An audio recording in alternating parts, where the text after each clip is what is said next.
Peristiwa Bandung Lautan Api adalah peristiwa kebakaran besar yang terjadi di Bandung, Provinsi Jawa Barat, Indonesia pada tanggal 23 Maret tahun 1946.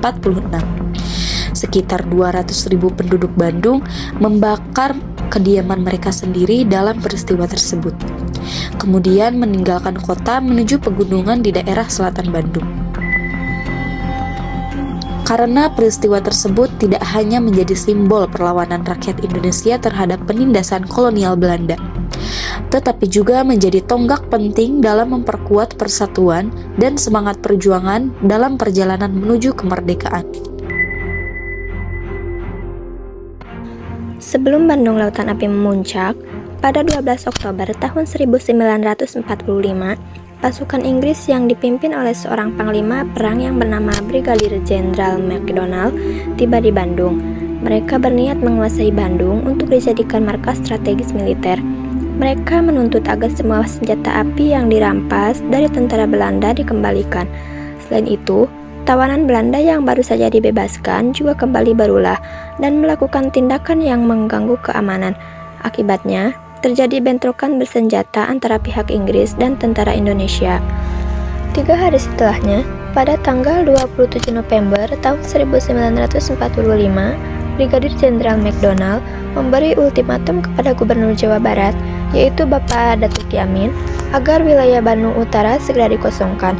Setelah ultimatum dikeluarkan, terjadi pertempuran sporadis di berbagai daerah, salah satunya di kota Bandung.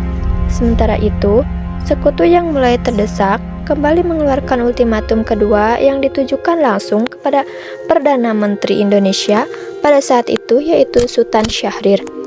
Yang isi ultimatumnya adalah warga Bandung dan pasukan Indonesia segera meninggalkan Bandung Selatan hingga radius 10-11 km menjauhi pusat kota. Dan jika melanggar ultimatum ini dan tidak mematuhi ultimatum ini, sampai paling lambat pada tanggal 24 Maret tahun 1946 pada pukul 12 malam, maka mereka akan memborbardir kota Bandung hingga habis.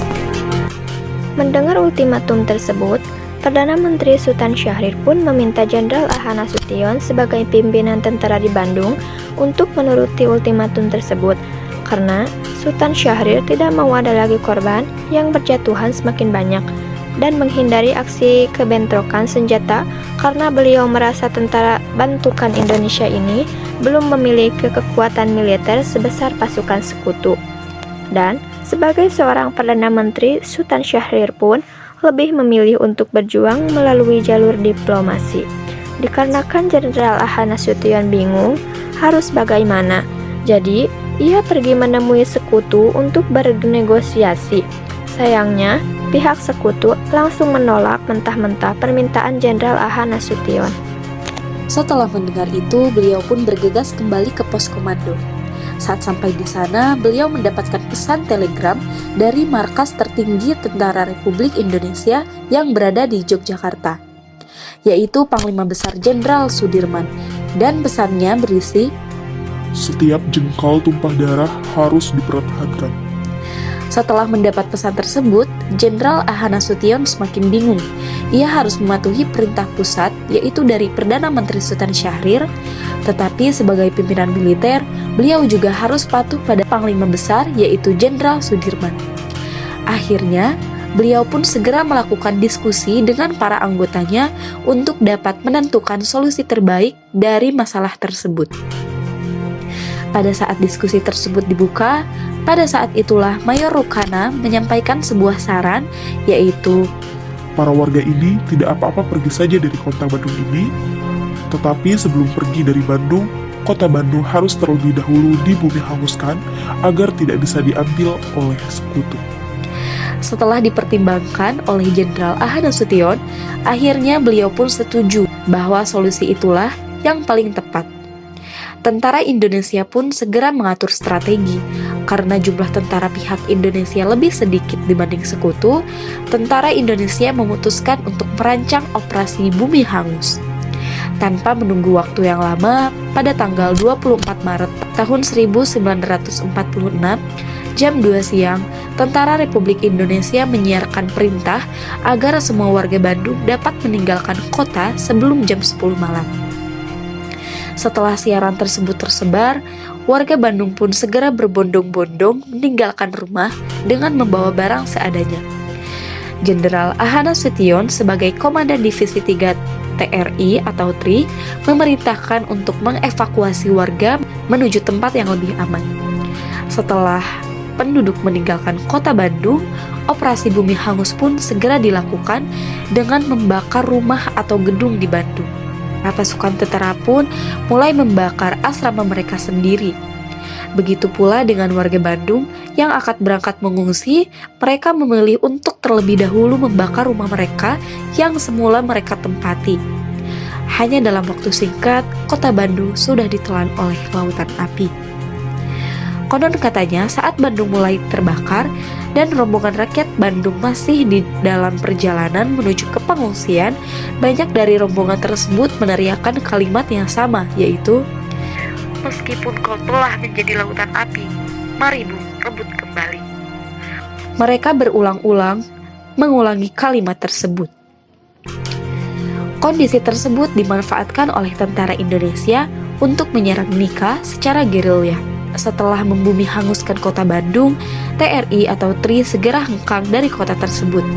Sampai akhirnya, setelah kota Bandung terbakar, para pasukan sekutu pun akhirnya menyadari apa yang sebenarnya sudah terjadi. Sekutu pun berusaha menghentikan operasi bumi hangus tersebut.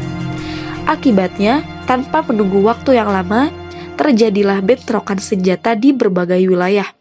Di daerah Dayakolot, terjadi bentrokan antara pasukan Indonesia dengan pasukan sekutu yang menjaga gudang senjata. Tempat tersebut menjadi salah satu sasaran yang akan dihancurkan oleh para pejuang.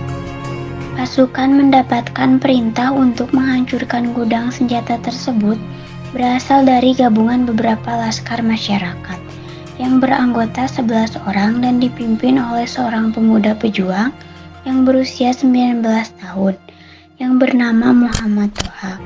Pasukan yang dipimpin oleh beliau pun segera bergerak menyeberangi Sungai Citarum menuju gudang tersebut. Saat mereka tiba di sana, terjadi suatu peristiwa yang tidak terduga, yaitu ada salah satu ranjau yang meledak. Ternyata sekutu menanami ranjau di sekitar gudang tersebut. Ledakan tersebut pun membuat mereka terluka, termasuk Muhammad Toha. Akhirnya karena situasi sudah tidak memungkinkan, Muhammad Toha pun menyuruh pasukan untuk kembali dan hanya menyisakan Muhammad Toha dan seorang pasukan yang bernama Muhammad Ramdan. Keesokan harinya pada jam 12 siang tiba-tiba terdengar suara ledakan yang sangat kencang. Tidak ada yang tahu secara pasti apa yang sudah dilakukan Muhammad Toha dan Muhammad Ramdan pada saat itu. Namun yang jelas di momen tersebut, gudang Mesiu milik sekutu akhirnya benar-benar meledak. Sekutu pun tidak bisa mengambil alih kota Bandung dikarenakan mereka kehilangan pasukan persenjataan mereka. Keberhasilan dalam ledakan gudang persenjataan itu pun sekaligus membawa kabar duka untuk pejuang Indonesia, karena ledakan gudang tersebut mengakibatkan gugurnya dua orang pejuang yang sangat gagah berani, yaitu Muhammad Toha dan Muhammad Ramdan. Gugurnya mereka menjadi salah satu tanda betapa dahsyatnya perjuangan dan mempertahankan negara Indonesia.